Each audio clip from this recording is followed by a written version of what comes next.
Saya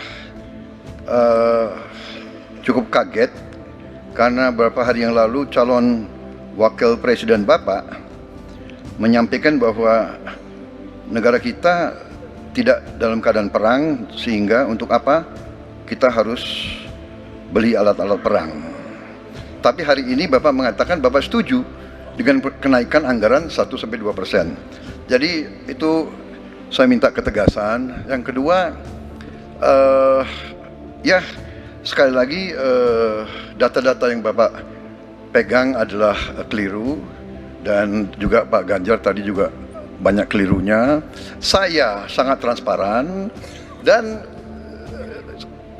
semua partai yang mengusung Bapak Profesor Anies mendukung APBN, berarti mendukung program saya, termasuk PDIP di Komisi 1.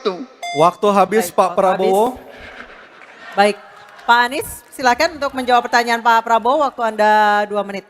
Silakan. Ya, jadi kita butuh pertahanan yang sesuai dengan ancaman nyata yang ada di depan kita.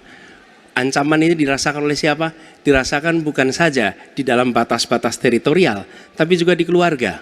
Bagaimana ancaman atas penipuan online, bagaimana ancaman atas peretasan, bagaimana ancaman atas judi online, bagaimana ancaman-ancaman terorisme. Itu semua membutuhkan perhatian.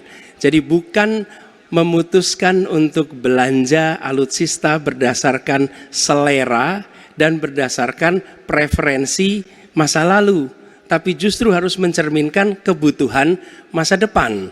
Inilah yang menurut kami penting. Ya, anggarannya perlu kita tingkatkan, tapi jangan keliru. Ancamannya juga mengalami pergeseran. Jadi itulah sebabnya mengapa kita melihat perlunya ada strategi yang baik. Supaya apa? Supaya kekuatan yang kita miliki mereka bisa bekerja dengan optimal, tidak sia-sia. Lalu Pak Prabowo yang saya hormati, ini bukan soal pribadi, ini soal negara, ini soal policy. Penjelasannya ya di tempat ini, bukan di ruang-ruang tertutup yang tidak diketahui oleh publik. Justru kalau Bapak ketahui datanya salah, tunjukkan di tempat ini sehingga publik bisa mengetahui, bukan dalam pertemuan-pertemuan lain yang tidak jelas dari mana kita bisa menilai akurasinya. Jadi menurut hemat kami, bila ada di antara kami yang faktanya keliru, Bapak tunjukkan. Tapi kalau Bapak tidak menunjukkan, berarti memang faktanya benar. Itulah kenyataan yang ada di lapangan. Dan ini juga yang selalu kami gunakan.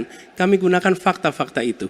Itulah sebabnya, Pak, kami melihat penting sekali untuk kita tenang, dingin, jangan emosional dalam menghadapi persoalan-persoalan kenegaraan, dalam menghadapi persoalan-persoalan pertahanan. Demikian jawaban kami. Terima kasih.